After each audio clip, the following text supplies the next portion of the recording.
All right, welcome back to Missing Persons TV. I'm Brian Ladd with my co-host Deborah. Joining us tonight is Kevin Doyle. He's going to help us do some researching tonight. How are you guys doing? I'm doing great. How are you doing tonight? I'm doing Excellent. okay. Sorry, Kevin. We've been having terrible audio problems. Ustream just doesn't seem to want to work tonight. This is our third attempt at it. We've been trying to get on air for an hour and a half now. Um, so hopefully this will work okay. Guys, bear with the audio problems if you hear any echoes or whatever. I'm not exactly sure what to do about it. But we'll try to fix it. Maybe as the problems occur, hopefully nothing will happen again. Anyways, tonight we got actually 8 cases to cover. We're going back to 2007, of course. We have case 563. Deborah, it's Gina Denestio. Gianna DeStefano. Gianna DeStefano. Case 564 is Robert Gilsey. Gilsey. Okay, stay with me. 565 Michael Negrete. 720. Agree. Agreed. Okay. 729 Khiry Gilliam. Did I say that one wrong too? Khiry Gilliam. Okay. 730 Diana Harris. Is that one right? Yes. Okay. And 731 Thor Wang. Those last 3 cases are our new cases I just had completed. Then we're going to bring you updates on Adji Desir and Haleigh Cummings. We're going to start everything off with Adji Desir. If you guys know that Gail St. John went down to Immokalee, Florida to help assist in the search for Adji Desir. Today was her last day down there. She's done a lot of work. She's had a lot of support down there helping the search for Adji. There's a lot of information that we have to post. I posted a lot of pictures. The blind drive video is out. We just did an audio show with Gail. And there's a lot of people supporting her. We actually have one on the phone right now. Her name is Galena. Are you there? I'm here. Um, I'm here. okay, I hear you now. Thank you very much for helping Gail out. If you guys know, Gail actually stayed in Galena's house, and she's been driving around. I think Gail had a rental car, but she's been driving around, and they've been doing a lot of things together. Thank you for coming on, Galena. Is there anything that you wanted to say that about Gail or anything? I know you guys, became friends over the past couple of days. Is there anything that you wanted to mention on the show, real quick? Well, what I'd like to say is that after seeing firsthand her abilities, it's nothing short of amazing. That's a given. Anytime you can do a blind drive and end up to the same exact location that the Bloodhounds tracked 3 months prior, I'd have to say that's pretty good confirmation. Okay. Thank you. I know you guys, you searched a lot of areas. You went out to some dangerous areas. I know there were some alligators and stuff like that. The radio show that you guys just did earlier, that's posted on Gail's website, which you guys don't know. If you do know, it's psychicgail.com. They've done a lot of work. There's still more work to do. There's actually, I believe that there might be a dog team coming in to help search. And some really good news that Gail will be going on the Nancy Grace show tomorrow at 8 o'clock. And her and Nancy are going to be discussing the Adji Desir case, which I certainly hope happens because there hasn't really been much mention on him on Headline News at all. So if you guys get a chance, please tune in to Nancy Grace tomorrow at 8 o'clock Eastern Standard Time. And I didn't believe it's re-aired at 10. Deborah, it's 10, 12, and... It's on at 8, re-aired at 10, 1, and 3 Eastern Standard Time. Okay. So thank you again, Galena, for all the efforts and everything that you've done to help out Gail in the search. That goes, we won't forget that. And I hope you guys, became friends and you guys talked to each other and whatever else. Is she coming back over to say goodbye, or is she gonna, or what's going on? Is she coming back out there? The thing is, being up in Satsuma, that's about 4.5, 5 hours away from me. So I believe her airplane takes out of Orlando. Okay. There won't be any time by the time she's done with the Haleigh case to do anything but get to the airport and get home.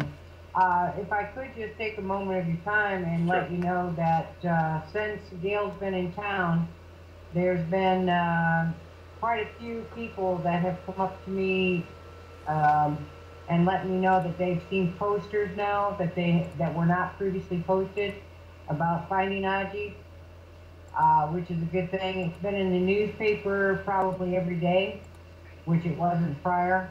So I really think that Gail's trip down here did nothing but help.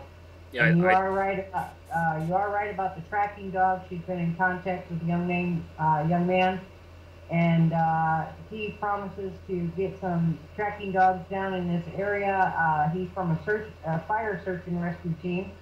They do water searches and everything else, so they'll be able to go into the areas that we weren't able to get into due to alligators and snakes, and let their dogs go and have better results than what we could ever do. Right. So it's been nothing but an extreme positive experience to bring light on the Adji case, in my opinion. No, you're completely correct. We've been following this case, day by day, and paying attention to what news articles have come out. There has been more news articles now in the past few days than there has been in months. So this is wonderful news, and with every news article, even if it's about Gail, Adji's picture actually goes out there. Unfortunately, Adji was not located. Actually, I consider that fortunate because I actually don't want, I think Gail agrees that we don't want Gail to be right on this case.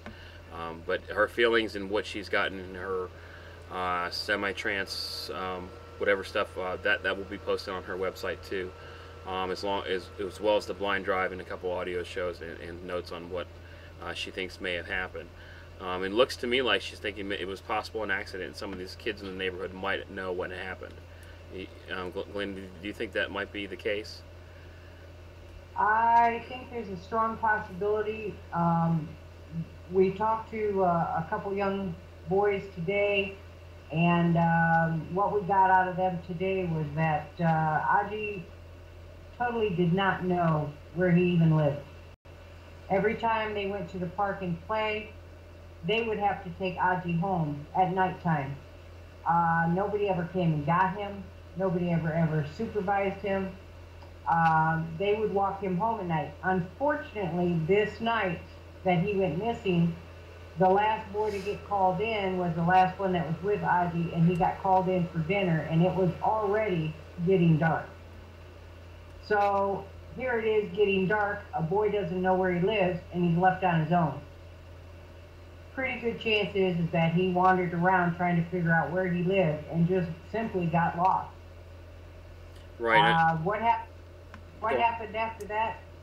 I don't know. Okay. Nobody. You guys spent a lot of time in the farm workers' village. Did you happen to see, were there any dogs running around loose? I did ask the boys. There's this blue house that Gail keeps going back to. Uh-huh. And at that blue house, there was 2 young boys that lived there, and they had 3 dogs.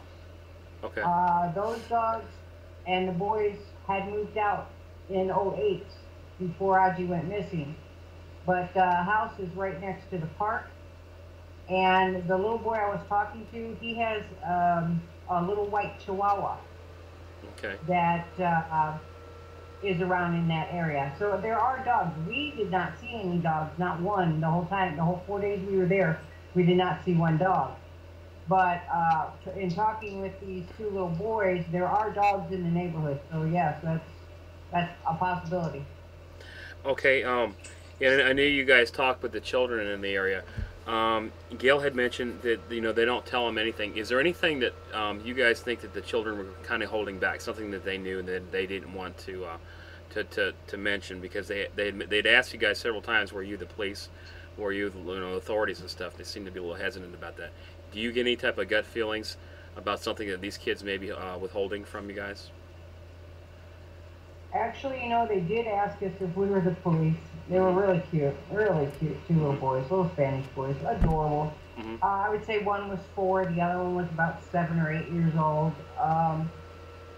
Yes, they did ask us if we were the police, but the more we talked to them, the more you could see they let their guard down. They were even jumping over the fence. They got a toy that was over there that I took a picture of. Mm-hmm. He says it was his toy. And he opened up quite a bit about poor little Adji, you know, none of the kids really liked him. That they Yeah, I heard pretty they much said they picked on him all the time. Um, they picked up relentlessly. what I was trying to ask you though is do you have do you think that the children weren't telling you something for one reason or another? I mean, usually children are very honest. Were they scared to mention anything? That's really what's trying to get the point of. Oh, No. okay. Honestly, I don't. Okay. I don't think they told me anything that because we asked them. I mean, we asked them the same question in about 20 different ways. Okay. To see if maybe one way we asked them that they would say something, you know, and we could catch them off guard. But they answered the same 20 questions the same way. That's good news. That's very good news. Okay, thank you. Again, thank you. I know that Gail is on her way to Orlando, Florida. If she's not there yet, and I know she's driving, and now she's moving on to the assisting in the search for Haleigh Cummings. From what I know, on Tuesday night, I believe she'll be doing an interview on her show with Haleigh's grandparents on one side, and I believe on the other side on Wednesday or so. I'm not exactly sure. I can't confirm that, but she did say that she is talking with the grandparents on both sides, and I'm not exactly sure with who else. There's a lot of information that she's getting from them, a lot of information that I think that the media has not been putting out for one reason or other. I don't know the details, but so it'll be sure, if you guys want to tune into her show, I believe tomorrow or the next night, Tuesday night, listen in. And we just want to listen and hear what they have to say. Deborah, any comments on these? I know Deborah runs the Find Adji website. It's getting a lot of traffic now. People are coming there. Any comments that you want to make for Adji or Haleigh before we move on to our new cases? Well, as far as Adji's case, I am extremely grateful to Gail and Tamara and to Galena for everything that they've done in the last several days. Also to the media that has covered their searching, and to the Collier County Sheriff's Department for everything they've been doing, and for their offers to search areas, you know, if Gail were to determine that they were important areas, for working with Gail, because it's not always the case with law enforcement doing that, as we learned in the Kaylee Anthony case. So I'm grateful to them for what they've done since Adji went missing, and now for, you know, the support they've given to Gail when she was down there. Also, thank you in advance to Nancy Grace at CNN that she's going to cover Adji tomorrow night with Gail being on the show. So, you know, I really hope that happens. Yeah, me because too. It seems with some of the more popular cases, I don't know, the ones that get more attention, there's so many that get lost in the shuffle, Adji being one of them. So, you know, it's sad in a way that Gail had to travel from Ohio down to Florida and go out there physically searching to get attention for Adji. Because like you talked about, every time they report on Gail, his picture and his information are getting out there. So there's more people learning that he's missing that didn't know that beforehand. You know, and his case has gotten lost in the shuffle. So I'm glad there's attention to it. And thank you to everyone who's been visiting findadji.com. So I guess just thank yous as far as that goes. Yeah, and then as far as Hickry's case, I look forward to hearing what the grandparents had to say. And I'm not sure which side it is, if it were to be mom or dad's side. I think both. That the grandmother has been in touch. As far as I know, I both. received through your website, Brian. I have not spoke with her yet. Okay, yeah, I know you said they contacted me. You're handling that, right? Yes. Okay. Yeah, there's really not much I can offer. I mean, I'd help everybody. I'm no problem talking to you. The information I have is public, but sure, if you want to contact Deborah and we can talk, that's fine. Like I said, I think something has to do with Jacksonville and the information that we have on that site may be of some use to you. And that's case 673. But thank you, Deborah. So Gail's on her way to the Orlando area to be searching for For Haleigh, I think she'll be staying there until the 25th. Am I right, Deborah? The 25th? Yes, 25th. Okay. And then she's heading back to Ohio on the 25th on Thursday. Okay. So we all wish her luck, and we hope that something becomes of this too. This case definitely already has enough media attention, but we, of course, Haleigh is still missing, and that said, it's very important that we all, get her picture out there, just like Adji, because somebody may have seen Haleigh too, and maybe not ever seen her picture before. Unfortunately, I'm not sure how this case is going to end either. Hopefully, it ends. Actually, that's the 23rd, Brian. 23rd. Okay. Yes. Okay, so she'll be. So today's the 19th. So for the next 3 days, basically, that she'll be in the Orlando area. And once again, guys, if you want to go to psychicgail.com for updates on this, I do keep updates too on here, helping her maintain her website and putting up information and stuff like that while she is gone. There's, like I said, there's 2 shows today. There's a radio show. There's a blind drive. Actually, there's 2. There's our show. There's 3 or 4 different new things today. So that said, Deborah, do we have anything else for Haleigh? I don't think so. Those that are interested, we may be hearing something new, something that has not been put out there in the media. More I than look likely, forward to seeing what the grandparents have to say. More than likely, from what I heard, I think that we are. But we're here to listen. So if you guys want to tune in, I think tomorrow night or whatever, and we'll let you know what goes on, if anything changes or not. I'm not sure, but that information is coming from Gail. So that's all I know. All right, let's move on. We have 3 cases tonight that were done in the past 4 days. These are cases that I do on a nightly basis that Deborah sends me. We have case 729, case 730, and case 731. They're all open and completed. There are forum links that are up there. If you guys are in the chat room, there are no links up on the top. You're just seeing the old cases. But like I said, case 729, case 730, and case 731, they're all open in public. Okay, so let's get started. This is case number 739. That's Khiry Gilliam. Am I pronouncing that right? Gilliam? Gilliam, that's correct. Okay. The case was open on April 17th of 2009. Deborah, what information do you have? For Khiry, here, I lost it. I had it up in front of me and now I lost it. Don't feel alone. Okay, I'm having a terrible problem tonight. I've got it. Okay, this is for Khiry Gilliam, and his first name is spelled Khiry. They list him as an endangered runaway. His date of birth, October 5th, 1993. He's been missing since March 4th of this year. He's 15 years old, and he's missing from Miami, Florida. He is a black male, 5 feet 10 inches tall, and 160 pounds. He has black hair and brown eyes. There's no additional information right here that I have for him, just that he was last seen on March 4th. What do you have on this one, Brian? Okay, I don't have much. I have one dream dwelling. I'm looking here. I'm not exactly sure what the symbols are, but it says Ocean Park. I turn my head because it is sideways. I'm not having difficulties or anything. It is some type of maybe a boat or something. And below that, Deborah, I don't have a clue. I know you've looked at it. Any thoughts? You might not have looked at it today, but any thoughts of what you think that might be? No, I'm not sure. Okay. But anyways, it's there. I don't know what it is. I'm sorry, but that's the only information that we have. Ocean Park.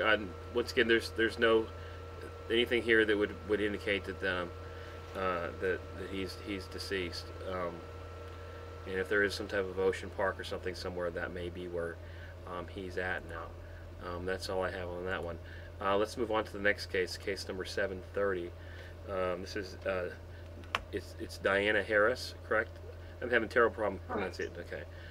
Diana Harris, the case was requested to be open, I believe by you, wasn't it? Or what was it, by Gail? Yes, it was, because it's related to another case that's open. Okay. Okay. So Diana Lynn Harris case was opened April 18th, 2009. Deborah, what information do we have for Diana? Okay, as you said, I request that this case be open. The reason I did that is because it is thought to be related to the Thomas Stump case, which is a case that Gail requested you to do, and Gail had a broadcast for that with Tom Stump's mother on, and in Gail's chat room that night was Diana Harris's daughter.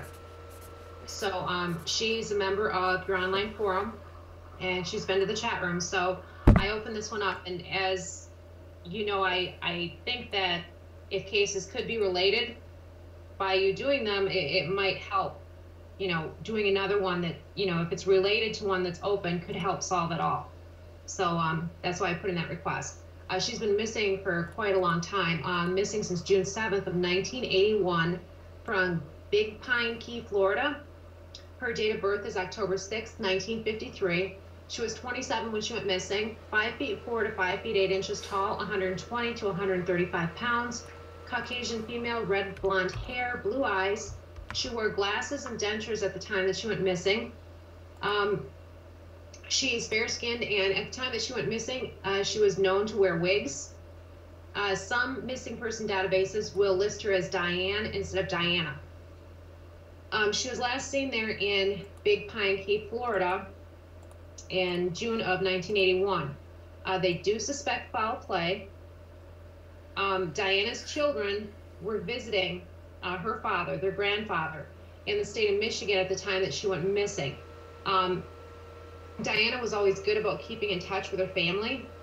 So her mother reported her missing when she didn't attend her sister's wedding in the state of Illinois in mid-August of 1981. She left everything behind, all of her belongings, including her family photographs. Diana is originally from Owasso, Michigan, and she moved to Florida in 1980 when she lost her job here. I say that because I happen to live in the state of Michigan, not too far actually from Owasso. She lived with someone in Florida named Gary Vincent Argenzio, and the house was located on Iris, I-R-I-S, Iris Drive in Big Pine Key. He was considered a suspect in her case. About a week after Diana went missing, he disappeared. He stole a fishing boat and he sailed for Mexico.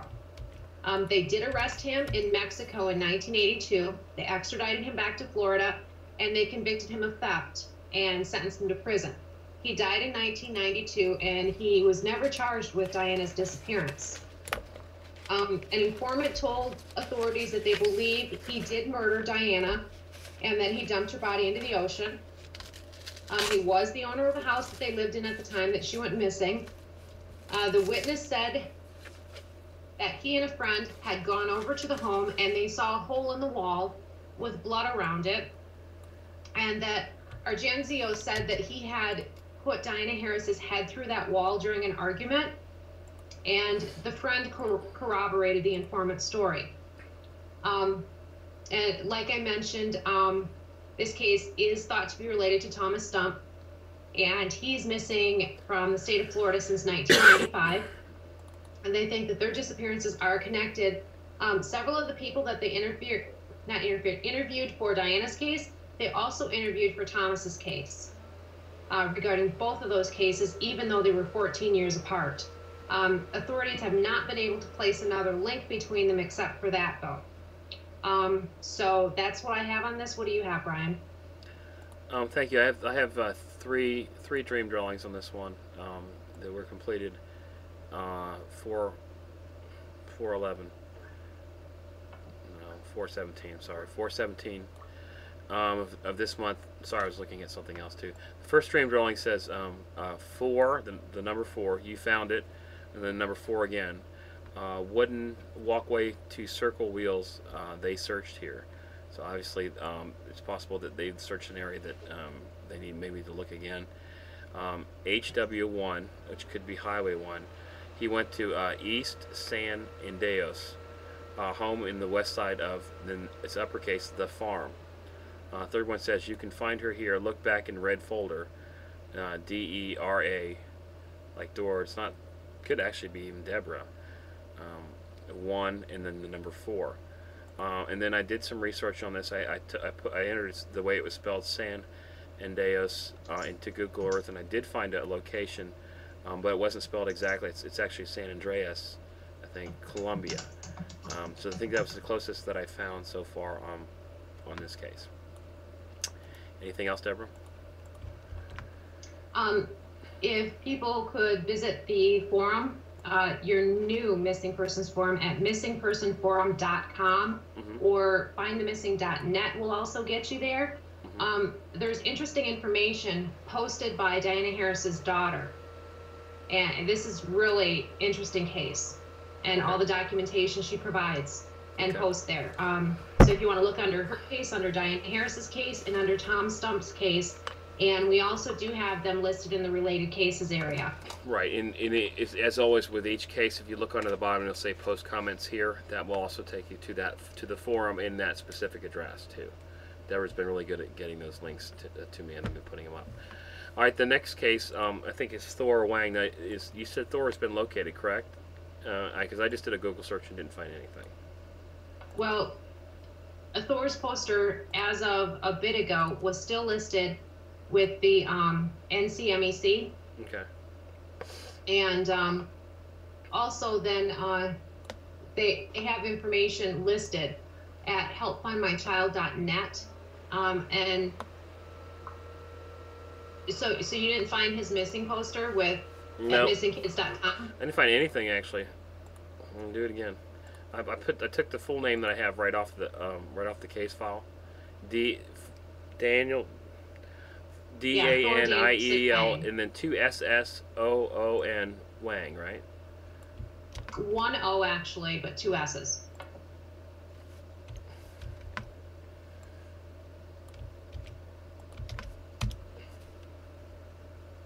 Hey, okay, I've got it missing. Now I'll click on news. No, there's nothing in the news. Okay, just on the Google search with the keyword missing, can you pull up his poster? Yeah, I just typed in, I just did the full name, Thor Danielson Wang, and there's the first one is missingkids.com. Yeah, see, normally when someone is no longer missing, National Center for Missing and Exploited Children will take their poster down. Without an explanation, they just say it's been removed.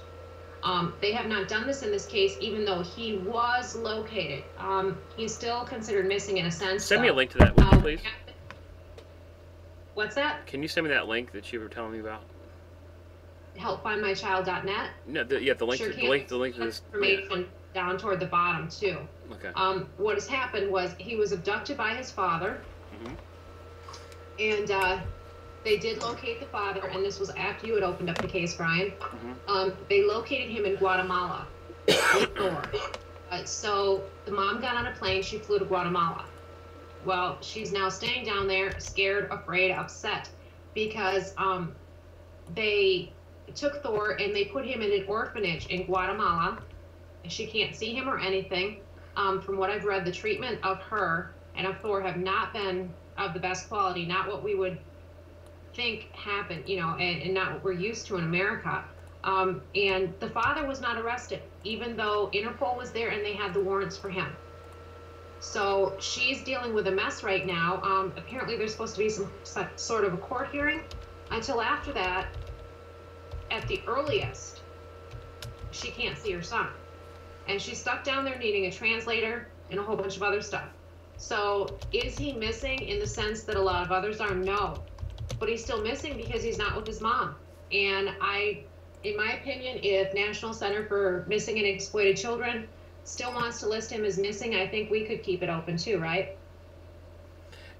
Yeah. I'm looking. Actually, I'm looking at this right now, and I'm putting the link. It's Help Find My Child / Thor Wang, and I'll put the link in there too. Let me just wait till this comes up.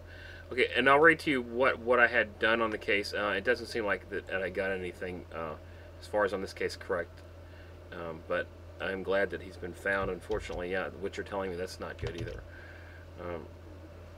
Okay, here. Anyway, so the dream drawing was done on the 17th.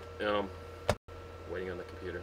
The first one says Holiday Inn next to 405 south to Torrance. And then California question mark possibly could not get out of country is this first one. And then the second one says room 218, child sick. Okay, so basically what I had thought, and that's what I asked, I said, Deborah, I think that Thor may be in a hotel in Los Angeles and he may be sick. The person may not be able to get him out of the country. It's also possible that the child will be found if taken to a hospital. This is more than likely the person below. Then, because I didn't actually know who was taking him, but I did do some research and put a picture of Chen Wang on the site. But it looks to me like what the dream drawing had is not related to this case. I mean, what do you think? Unless he was staying in Los Angeles and somehow got out of the country, but obviously he was out of the country when I did this. What do you think? Not necessarily. Well, because he's the definitely out of reports the of him country. being located are today. Right. And It seems to me I like keep it a case on Friday. Yeah, but well, either way, the most important thing right now is that the child is still probably in danger from what you're telling me. It doesn't sound like it. It doesn't sound like he's in a good place. No, it does not. I also did put his website in Skype for you. Okay, hold on. Let me get that listed too.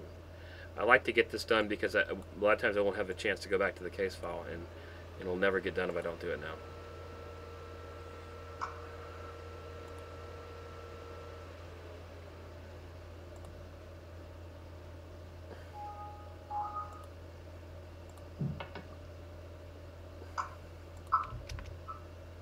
Almost done. Okay, so thorwang.com. Yes. Now, see, normally there's times that we can't even locate a news report, for verification purposes when someone is found, when someone's located. And the fact that National Center for Missing and Exploited Children still has his poster up when normally they pull that down quite quickly, and you'll just see a blank page saying that it's removed.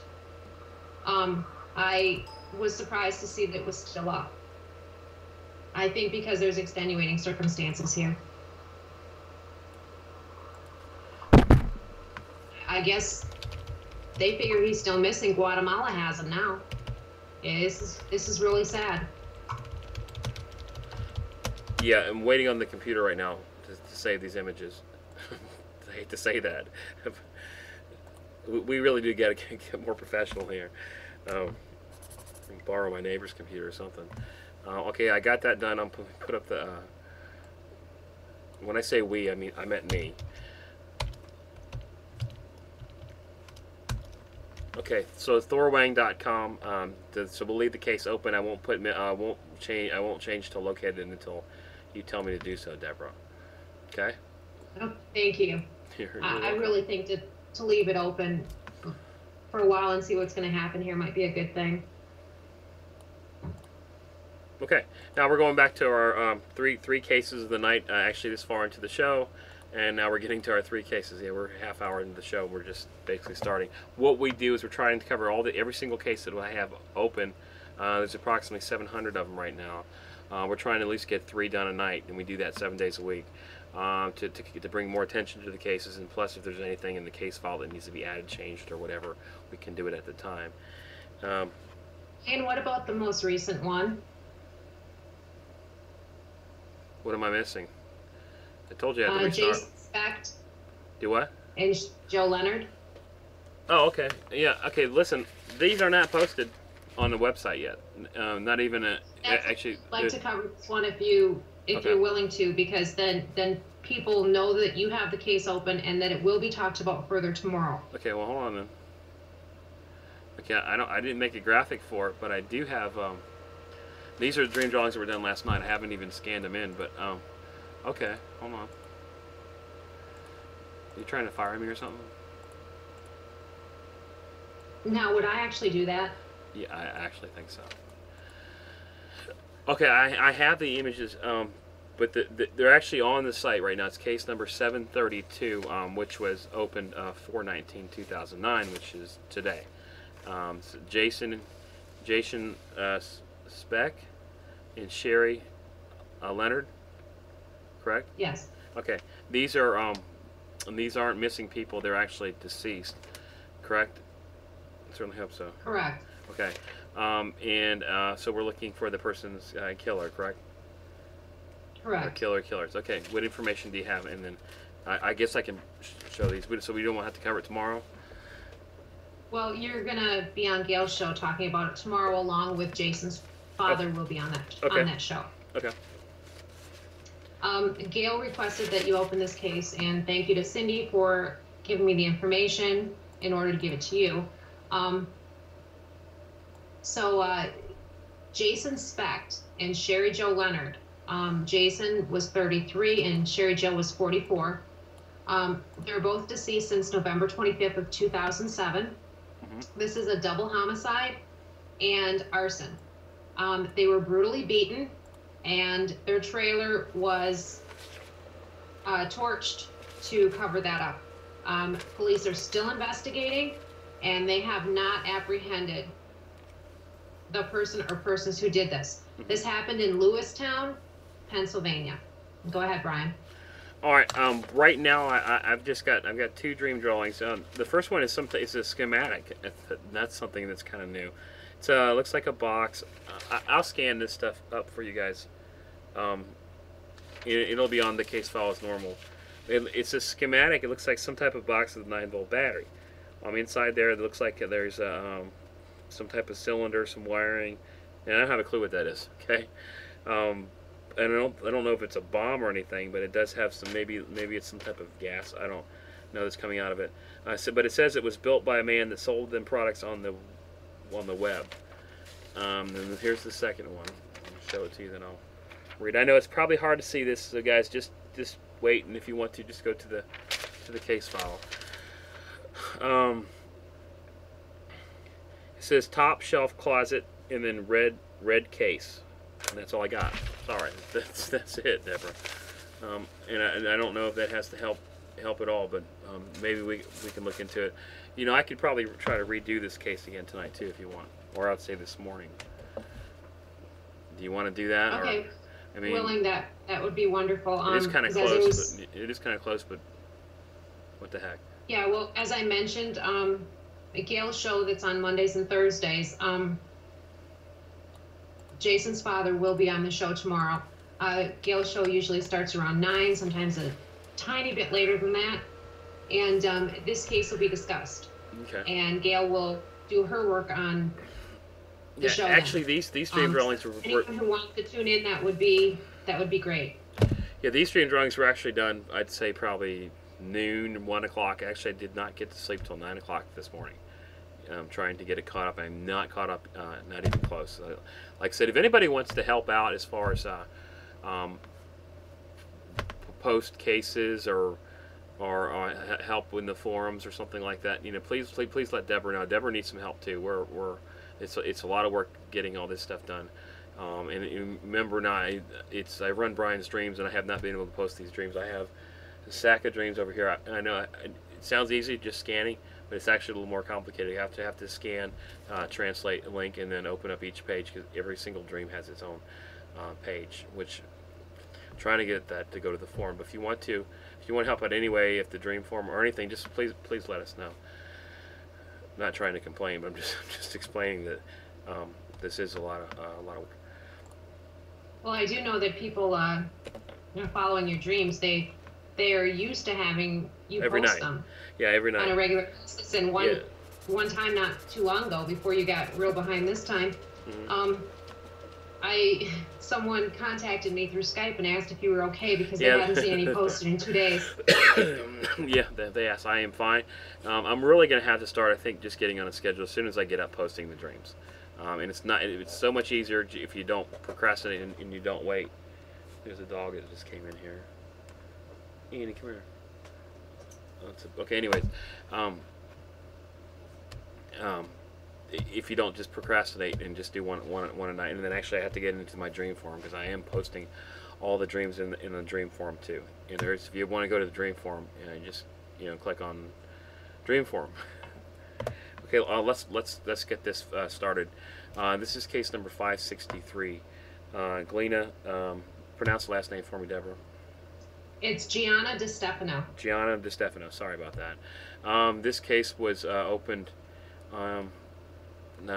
December 21st of 2007. Deborah, what information do we have? Gianna DeStefano has been missing since December 20th of 2007. Her date of birth is September 26th of 2007. So she was just a few months old at the time that she went missing. She'd be going on a year and a half old right now. Let's see. She is a white female, blue eyes, red hair. She's missing from Selden, New York. She was last seen with her mother. Her mother's name is Merrin, M-E-R-R-I-N, DeStefano. White female, 33 years old, blonde hair, blue eyes, 5 feet 2 inches tall, 115 pounds. She's also listed as missing. Gianna was last seen wearing multicolored overalls with a matching hooded jacket and a pink and white hat. Her mom, Merrin, has pierced ears and was last seen wearing a white hooded jacket and boots with fur at the top of them. They may have been traveling in a gray 2007 Chrysler Aspen with New York license plate DZS 7251. And now, what do you have on this one, Brian? I'll tell you in 1 second. I'm waiting on my screen. Okay, there are still waiting. 1, 2, there's 2 dream drawings that were done on the 21st of December 2007. The first one says 49514, not her boyfriend, no car, New York, New Jersey. I swear this picture brings back, like this guy that I draw here looks like something, that I drew here looks like something that I've drawn before. And then what I said, there's 495, and then underneath it there's a number 14. That could be a road. I mean, I do know there's like the 495 or something like that. Anyways, this guy's not her boyfriend. That's what he looks like. The second one says 3, safe in police custody. 3 friends, no. Call them now. And then the letters G-I-A, which are in uppercase, or it could be G-I-H, looking at that. And more than likely, I bet you that's G-I-H. Let me change that. And the next letters are H-R-K, Walmart store number 997, CCT 4 W-A-S-H. CT, that could be closed circuit television, I think, number 4, and I don't know what W-A-S-H means other than maybe like a, and let me read what it says before. I think that Gianna is with her mother and could be safe in police custody right now. I hope this is the case. I would not suggest tracing cell phone calls and looking, if not, I would suggest tracing cell phone calls and looking over Walmart CTT video for any store, from any store located in New York, New Jersey, or where she went missing. Would be looking for her mother purchasing diapers or in the baby section of the store. Some sort of car wash might be close to the Walmart store, so maybe I did say that was a car wash. I don't know where the diapers came in. Either way, that's what it says. Anything else, Deborah? No, except that I can't find a lot of information, and I know mods in the forum have looked, researching this case too. If you look up in Google, most of what you find is your website. Okay. And that's really sad. That being said, you know, there's not a lot of information regarding her being missing, but also none that she's been located. Right. Okay. Let's move on to the case 564. This case, I don't even have a picture for. His name is Robert Gilsley. Deborah, do we have any information for Robert? Other than the person? Just a little bit. Okay. Not much for him either. Okay, go ahead. He's a missing voter. Robert Gilsley, 55 years old. He was last seen about 7:30 in the evening on October 9th of 2006. He was leaving the port of Portland in a 23-foot boat named the Ripple, and he was headed for Great Diamond Island. They describe his boat as a 23-foot cuddy cabin, a white hull, and a blue canvas roof. They expected him to be back about 9 o'clock in the morning, and he never made it back. They did find his boat east of Cape Elizabeth, Maine. Good Samaritan found it about noon, and no one was aboard. The Coast Guard, the Maine Marine Patrol, and a dive team from Cape Elizabeth went out.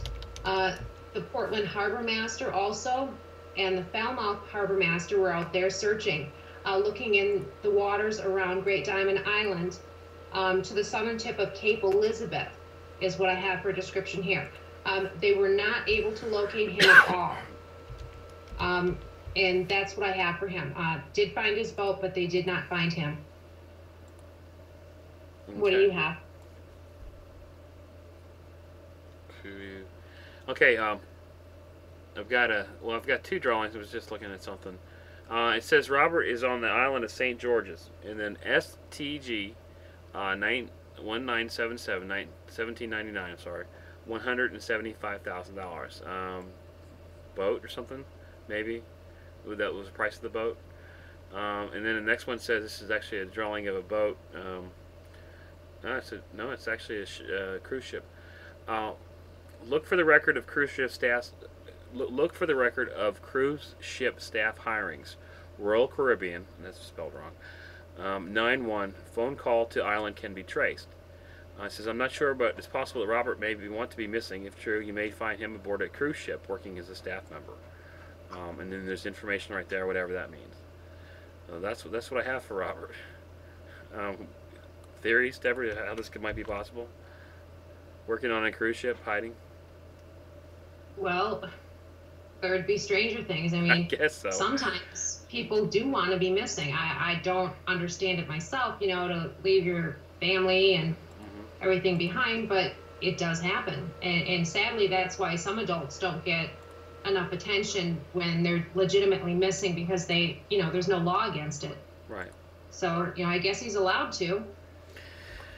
Okay, I guess a cruise ship would be a good place to hide. Sounds like fun. Yeah, I think I need to go on one. Actually, I've never been on a cruise ship. I know I saw my parents on one a long time ago. Brian, can we call this guy Popeye the Sailor Man then? Yeah. Okay. Yeah, I guess we could. But anyways, let's hope he's found. Case number 565 is next. It's the last case of the night. Thank goodness. His name is Michael Negrete. Am I pronouncing that right? Negrete, right? Correct? Negrete or Negrete. Negrete. Okay, Michael Negrete. The case was requested to be opened by Sharon on February 26th of 2007, and did not get this open until December 22nd of the same year. Deborah, what information do we have for Michael? This is for Michael William Negrete, or Negrete. Could pronounce it either way, probably. He's been missing since December 10th of 1999 from Los Angeles. His date of birth, March 25th, 1981. He was 18 years old when he went missing. 5 feet 8 inches tall, 130 pounds. Caucasian male, brown hair, brown eyes. He had a crew cut at the time that he went missing. Well-developed biceps and neck muscles, it states here. He normally goes by Mike, and he was wearing a blue plaid shirt, khaki shorts, and white shoes. He was a freshman. He's in his first year of college at UCLA at University of California, Los Angeles. He was living at the time in the dorms there on the 6th floor of Dykstra Hall. And that dormitory is located near Gailey Avenue and Strathmore Boulevard. He had been hanging out with one of his friends and playing computer games for several hours. He stopped playing the computer games about 4 in the morning, and he logged off his computer. When his roommate woke up at about 9 in the morning, he realized that Mike was missing. The authorities, when they investigated, they determined that their theory on this was that he went missing. He left his room about 4 in the morning. And, at the time that he had logged off his computer. He left behind his personal belongings, his clothes, his shoes, his wallet, musical instruments, and they never heard from him again after that. Search dogs were brought in to track him, and they were able to track Mike's scent to Sunset Boulevard and Bellagio Street in LA, but they were not able to find any evidence. They do have a sketch of what they call a possible witness. They said that this unidentified man was inside of Dykstra Hall, the dormitory, at 4:35 that morning. They don't know if he was possibly connected to Mike's case or if he saw anything, but they want to question him anyway. They say that he's about 35 years old and 5'7" or 5'8" tall. Heavy build on him. He was wearing a shiny gray jacket with a turquoise colored design on it. They still haven't been able to find him. When Mike was living there at school in LA, he did not have a vehicle. So, there's no way he could have left that way. His parents and his two younger brothers say that there's no way that he would go missing on his own. And they have not found, anything that would indicate a reason for him to go missing on his own, like any hidden secrets or anything like that. And there just really haven't been that many leads in his case. Sylvia Brown did talk about his case on the Montel show. When she did work on this case, she claimed that he was alive and living close to UCLA, possibly living in either Brentwood or Westwood. And after that, though, Mike's mom said that she does not believe what Sylvia had to say. They say that Mike had a really loud laugh, and when he's really pleased with something, he says the word dupe, D-U-P-E.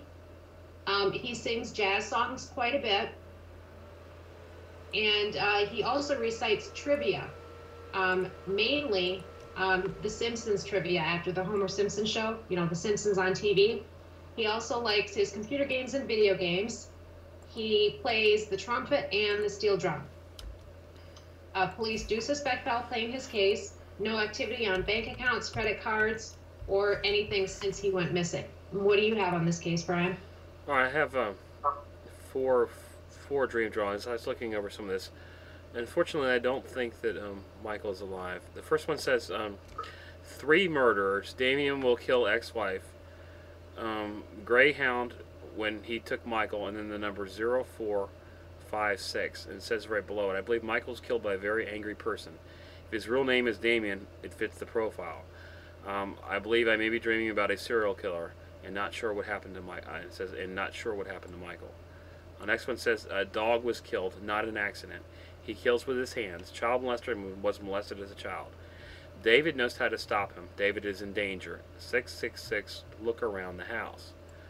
And the next one says Michael's body was taken to a valley, spelling problem, off Pacific Highway 21, 900 meters from the road under home new construction. Building permits can show that.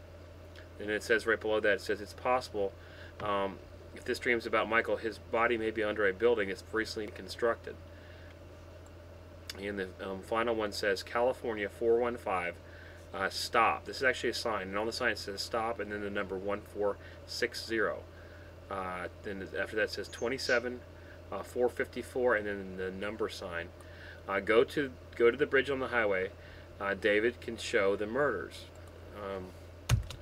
So serial killer, I guess, and I think some of this stuff might be about another case.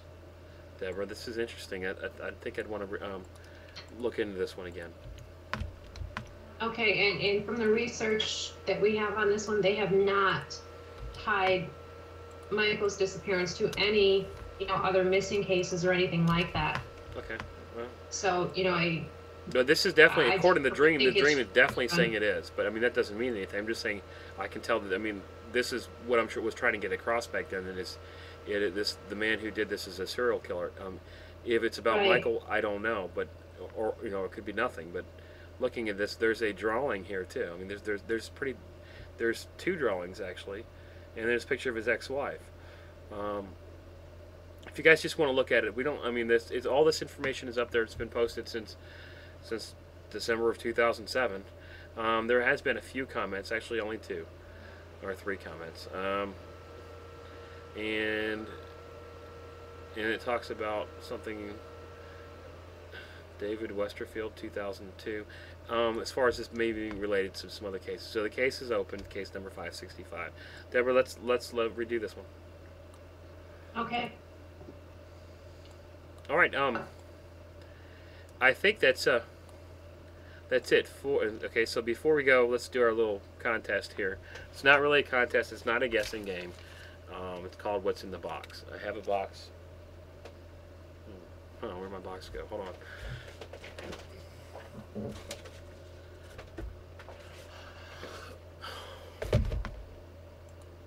Okay, here's my box. Something in this box. It's of value to me.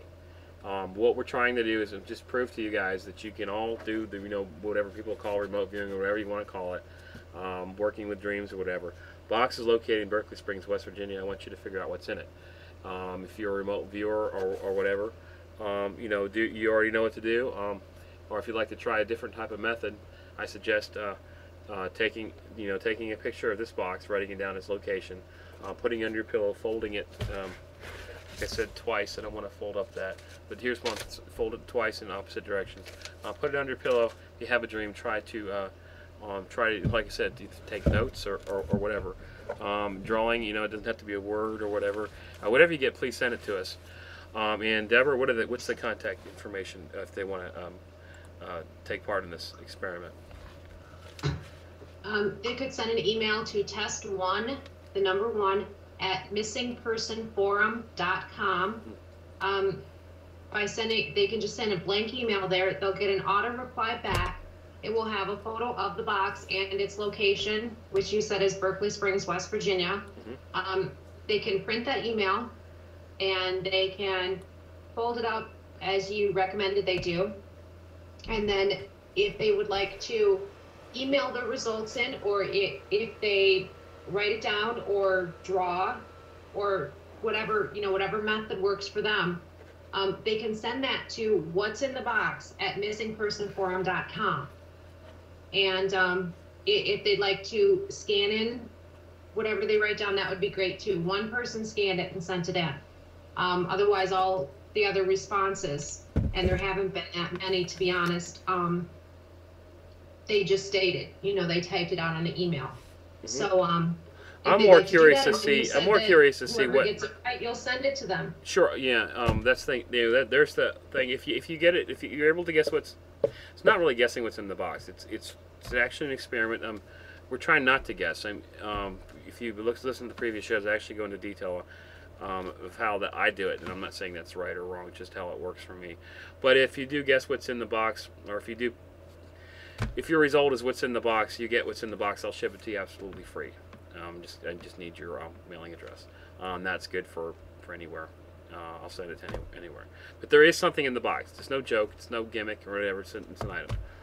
If you want to participate, please do so. Anything else, Deborah? I don't think so. Okay, thank you, Deborah, for coming on. And I know we've had terrible problems with Ustream and everything else. But guess what? We're at 59 minutes, so I think that we did good. We want to wish Gail all her best. She goes to search for Haleigh, and I know she'll keep us updated. And if you guys want, go to her website, which is psychicgail.com. Thanks again, Deborah. Are we missing anything? I don't think so. You're welcome, Brian. Okay, we covered we covered Adji. If you guys have not been to findadji.com, please do so. findadji.com. It's a forum. You can post information, thoughts, whatever you want. It's there. Thank you, and good night. We'll see you tomorrow at 8 o'clock Eastern Standard Time, -5 GMT. Bye-bye.